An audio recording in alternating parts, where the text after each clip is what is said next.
Hi Titans, this is a message from your grade 12 leadership class. This past week was Truth and Reconciliation Week throughout the country. Canada has historically denied Indigenous people their human rights, and this past week we showcased the truth about the mistreatment of Indigenous people and showcased ways to start to reconcile our relationship. We showcased important information regarding healthcare, education, justice, and literature. We hoped you kept your eyes out for our posts, our QR codes, and started to listen to announcements. If not, we will be featuring them on our leadership Instagram. Thank you. Hi guys, my name is Raquel Costello. I am one of the grade 12 leadership members who work towards creating the Indigenous Injustice VR gallery. So if you guys didn't get a chance to check it out sometime throughout this week, we figured we'd just give you guys a little walkthrough, make sure that you guys are kind of like getting a little bit of that information and giving you an opportunity to check it out if you haven't already. So this VR experience was made by Antonio Zatona. We all worked together with research and kind of put everything together, but we can actually walk through the whole VR. It's very interactive. So we're just going to walk through the front door here. Awesome. So we start right away with the title, Miscarriages of Justice for Indigenous People. We have some videos up front that have a little bit more information, just if you guys are interested in anything else. We suggest starting, from the left side, going to the right.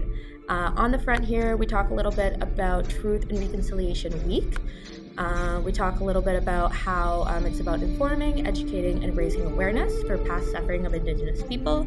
And we also touch on the Canadian justice system and how Indigenous people have been unfairly treated for many years, and it kind of touches on the main point of the VR gallery, which is to acknowledge the names, faces, and stories of all of these miscarriages of justice.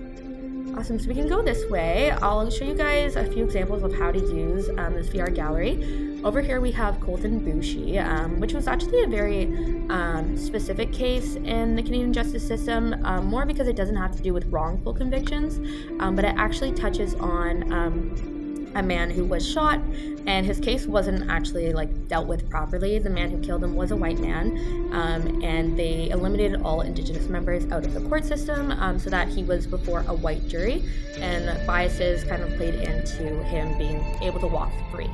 So Colton Bushi wasn't able to receive the justice he needed. But yeah, so we can come this way as well. You can exit out of this one up top. And let's move over to this section over here. You can see some pictures on the photos as well. And if you want to learn more information, you can tap on it and it should give you guys a little spot on the side where you can read the information, as well as having a website at the bottom that will give you more resources to learn more about them. Donald Marshall is one of the most important cases of Indigenous injustices within Canada. It's one of the most popular ones. And he was a Mi'kmaq man from Nova Scotia who was wrongfully convicted of first-degree murder. He actually spent 11 years in prison before they considered evidence that was completely ignored in the first trial. But yeah, so these are a couple of the stories that are showcased throughout this VR gallery. I'll show you guys a little bit more around, again, just exiting out of this one up top.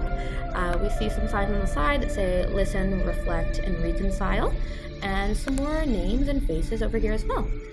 So I will leave it off to you guys to kind of learn more about them. I hope that you guys get a chance to kind of learn more and understand really what Truth and Reconciliation is about.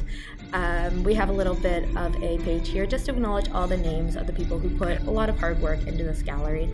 And we just want to thank you for being so present and listening throughout this week of Truth and Reconciliation. We hope that you guys learned a lot, and feel free to message the grade 12 leadership class if you guys have any more questions or suggestions for what we can do next year. But thank you so much, and we'll leave the QR code on the screen if you guys want to take a look. Thanks.